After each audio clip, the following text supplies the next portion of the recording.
Salutations, my Fallout lovers. It is Matty here today bringing you a Fallout 4 discussion video. Now, before anything, be sure to check out the link in the description of my previous video. That is what the Fallout community is saying about a potential new engine for Bethesda Game Studios' next game. Now, be sure to stay tuned until the end of this video to learn how to make some cash. Anyways, ladies and gentlemen, the most common comment I get out of anything posted on my channel, I swear, is I want co-op in Fallout, or I wonder if there's going to be co-op, or is there going to be multiplayer? Oh, Fallout would be massively improved if there were multiplayer, and I'm just like, ha ha ha, no. And here's why. I wanted to discuss that today because we've been discussing a lot of what ifs, and I just figured I'd go ahead and roll into it and tell you guys why this wouldn't work in a Fallout game. Much like I told you guys how Skyrim's leveling system would not work, this is why multiplayer would not work in a Fallout game. So let's start off with Fallout's universe. You are in an apocalypse. You are alone. It is a wasteland, ladies and gentlemen. If I am walking around and I am surrounded by a ton of other people, unless I'm in a town, I don't feel like I am in a wasteland because I'm constantly surrounded by people. Another perfect example of why Fallout games or Elder Scrolls should not go multiplayer, anything under Bethesda's Game Studios name, is because, for example, in Elder Scrolls Online, in the story mode, you are told that you are the, quote, chosen one, and so you're like, alright, cool, I can dig that, but then you walk outside the tutorial level and you realize that you are one of like 500,000 chosen ones, and it's totally immersion breaking. Like, I don't feel special in this game, I feel like I'm just one of many, and that's it. And that's what's so key about Fallout's game, is that even though, you know, the world is really the main character because it's got such a personality and there's so many different things going on, usually it's centered around you and the decisions you make and how you impact the world. If this is like a seamless multiplayer game or whatever these companies are tossing at us now,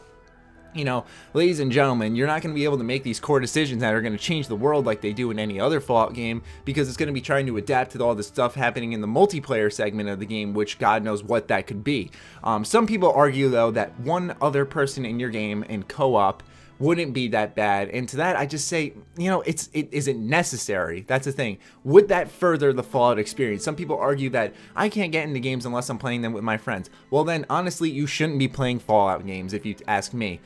There are hardly any single player, just pure single player games out there, and that's why I'm so excited for games like The Witcher 3 or something along those lines, Batman, because I'm tired of these multiplayer mechanics being shoehorned in the games when they don't need to be. And Pete Hines himself has said in the past that if games don't need multiplayer, then don't add them in, for the love of God. That's exactly what he said during a interview with Wolfenstein: The New Order. It was on GameSpot. You guys can go ahead and look it up if you want. It was during some demo. And ladies and gentlemen, those are my thoughts on it. Just please stop thinking that there's going to be multiplayer or co-op of some form in Fallout. I know it's not totally out of realm of possibility, as some may argue, but seriously, is it necessary? Is Bethesda actually going to do it? Look at their track record. The answer is no. So now let's talk about Opinion Outpost. Research companies need your opinions on subjects important to you, such as food, TV, movies, new products, and politics. You can earn cash or gift cards just by sharing your opinions to help improve ideas and products in different industries. Opinion Outpost is free to join, and hundreds of thousands of people have signed up to become part of this community. I personally, as a kid, have signed up to one of these websites where you answer survey questions. That's how I got a lot of my PS2 games, believe it or not. So it's actually, I really like this website. Basically how it works is you complete different opinion-based surveys and earn points for doing so. You can then redeem these points for gift cards or cash, as I said earlier, and you can receive one free entry into a $10,000 quarterly prize draw each time you take a survey. There's no limit on how many entries you can earn. And there's a link in the description if you guys are still interested. Be sure to go ahead and click that. I thank you guys for checking that out. Other than that, stay sexy, stay active. I love you all. Peace.